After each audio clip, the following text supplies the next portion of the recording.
Gracias, Presidenta. Esta ley está haciendo nada más y nada menos que la tierra rural cumpla, primero, una función social, desterrando la posibilidad de que exista concentración de la tierra, que existan latifundios, sobre todo cuando la tierra no está debidamente explotada, garantizando así la soberanía alimentaria. Además, algo importantísimo y que yo creo que en esta Asamblea debemos respaldar, que es el cumplimiento de la función social, de la función ambiental que debe cumplir la tierra rural, especialmente en la protección del medio ambiente, protegiendo la biodiversidad, ecosistemas sostenibles y la promoción de la forestación y reforestación, como lo está haciendo esta ley. Por eso quiero felicitar a la Comisión de Soberanía Alimentaria, porque nos está dando un instrumento muy importante para el futuro de nuestros hijos. Por otra parte, quiero hacer algunas observaciones que me gustaría puedan ser tomadas en cuenta. El artículo 7, y esto es muy importante, me gustaría que se tome en cuenta, y si no, señor presidente de la comisión, no sé si puede, si a lo mejor yo estoy equivocado, me ayudan con un punto de información, porque podría ser que yo esté equivocado. En el artículo 7 se hace un juicio del deber ser y se señala que se prohíbe el latifundio y la concentración de la tierra rural. Pero me parece que a lo largo de esta ley nos estamos olvidando de hacer el juicio del ser. Es decir, decimos qué es lo que no se puede hacer. No se puede tener latifundios, no se puede tener concentración de la tierra.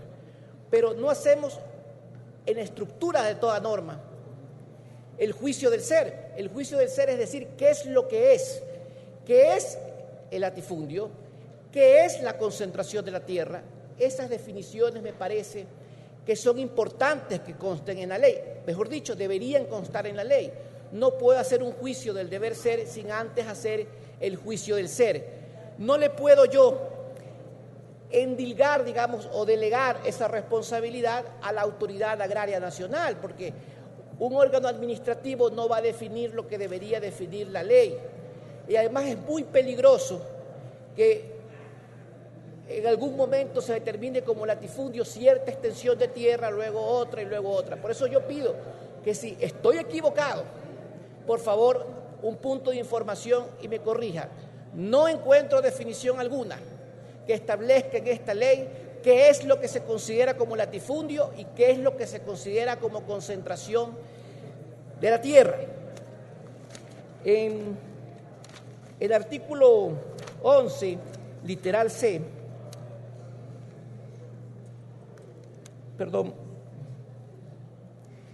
cuando se habla de la función social, se vuelve a hablar otra vez y se dice que la tierra no debe constituir latifundio ni concentración en los términos de esta ley, pero sigo sin encontrarlo, así que si me ayudan, por favor. Luego en el artículo 10 se habla de los beneficios que debe tener el campesino, que debe tener el dueño de la tierra rural, y eso está muy bien, excelente. Me parece que hay que poner mayor énfasis al tema del crédito como política de Estado. Aunque en el artículo 34 se establece esto, creo que es fundamental establecer mecanismos para que puedan darse estos créditos. Y una de las cosas que lo puede hacer es la regularización de la tierra. Cuando a partir del artículo 54 se empieza a hablar de la regularización de la tierra, se dice que el derecho a la propiedad, que es regular el derecho de la propiedad sobre la tierra rural estatal. O sea, solamente sobre aquellas tierras que le pertenecen al Estado. Pero yo quitaría la palabra estatal, porque yo creo que la Autoridad Agraria Nacional no solamente debe regular la propiedad o el derecho de propiedad de la tierra estatal, sino también la posesión de tierras privadas.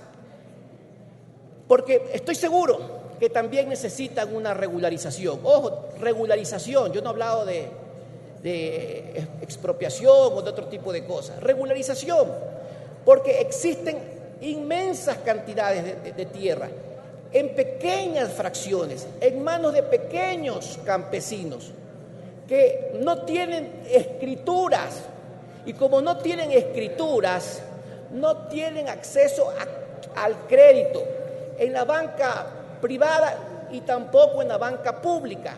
Apenas tienen acceso a microcréditos. ¿Por qué? Porque siempre va de la mano para el crédito rural la exigencia de una hipoteca. Y si no existe la escritura, entonces obviamente ese va a ser un problema. Y son propiedades que las tienen en posesión no 5 años como establece aquí la ley, sino que probablemente las tienen en posesión 40, 50, 60 años, que toda la familia la ha venido teniendo en posesión y ha estado siendo explotada. Esa tierra en posesión, que lamentablemente no se tiene el título de propiedad, solamente la posesión. Y cuidado, porque ahí lo que sucede es que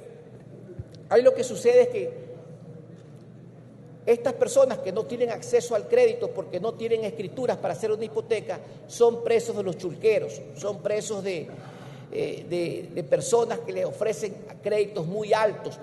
Y entonces esto sí es un problema que tenemos que resolver.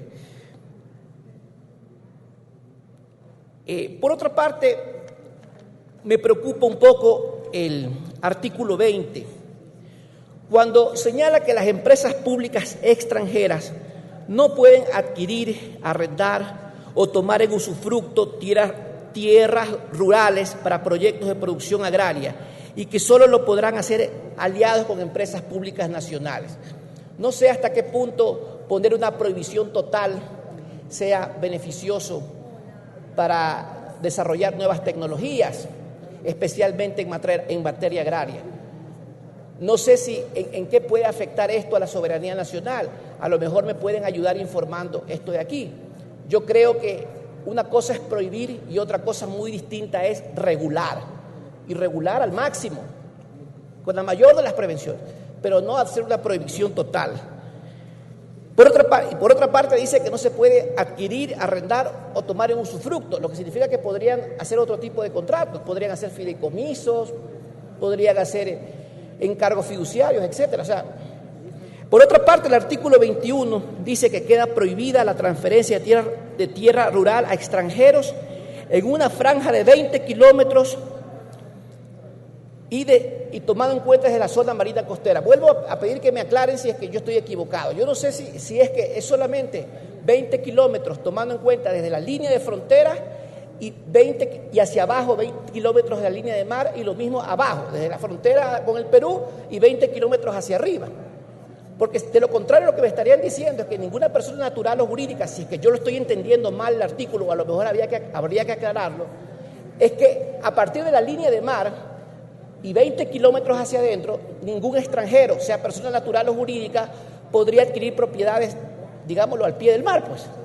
Lo cual a mí me parece que obviamente no estaría bien, porque el artículo 9 de la Constitución establece que las personas extranjeras que se encuentren en territorio ecuatoriano tendrán los mismos derechos que los ecuatorianos. A lo mejor estoy interpretando mal el artículo, pero yo creo que como está redactado parecería que dijera que los extranjeros no tienen, digamos, la posibilidad de adquirir propiedades en la línea de mar. Y eso no creo que sea así o no debería ser así. Primero porque creo que todos los extranjeros, si se vienen a vivir o son residentes en el Ecuador, tienen los mismos derechos que los ecuatorianos. Por otra parte, en el artículo 55, cuando se habla de la definición de posesión agraria, me parece que está por encima de la definición de posesión como tal, ¿no? En el artículo 55 se dice que solamente se reconocerá la posesión agraria si ha sido adquirida de buena fe, sin violencia y sin clandestinidad. Yo pusiera que la posesión agraria adquirirá eficacia o adquirir eficacia la posesión agraria cuando ha sido adquirida de buena fe, sin violencia y sin clandestinidad, porque de lo contrario estamos confundiendo las cosas. Porque la posesión es un concepto que nos describe un hecho fáctico, un hecho de facto, que significa quién realmente está en la tenencia de la cosa con ánimo de señor o dueño. Es decir, todos los propietarios que tienen o que están haciendo uso de sus facultades de uso, goce y disposición, tienen a su vez la posesión. Eso es lo regular, lo común, que el propietario tenga la posesión. Pero puede haber poseedores a non domino, es decir, poseedores que teniendo la posesión no tengan la propiedad. En ese caso, digamos, puede haber posesión, pero si no es de buena fe, se llama posesión viciosa. Entonces, yo corregiría ese término. Por otra parte, cuando se habla del contrato agrario, en el artículo 88 dice: el régimen del contrato agrario sobre tierras rurales es aplicable a todo tipo de contrato. Pero en el artículo 92, al establecer cuáles son los contratos agrarios, se habla solamente de 3 tipos: de la compraventa, del arrendamiento y de la permuta. Entonces yo no sé si quedan excluidos, quedan prohibidos, se regulan, no se regulan. Por ejemplo, el usufructo, el uso, el comodato, el fideicomiso, el encargo fiduciario, la hipoteca, que todo eso puede hacerse sobre tierras rurales. Entonces es muy importante aclarar esto de aquí. Y finalmente, en el artículo 97 se dice que el arrendatario gozará de los derechos de uso y usufructo. O sea, digamos, un arrendatario que es un mero tenedor, se le concede derechos reales de usufructo y de uso. Yo creo que lo correcto es decir, tendrá las facultades de usar y gozar, porque de lo contrario le estamos dando más derechos, o sea, digamos, en un simple contrato de arrendamiento, que además se puede hacer en un documento privado, le estamos dando derechos reales de uso y usufructo que deben hacerse de acuerdo a la ley por escritura pública y además inscribirse en el registro de la propiedad. Concluyó su tiempo. Muchas gracias, señora presidenta.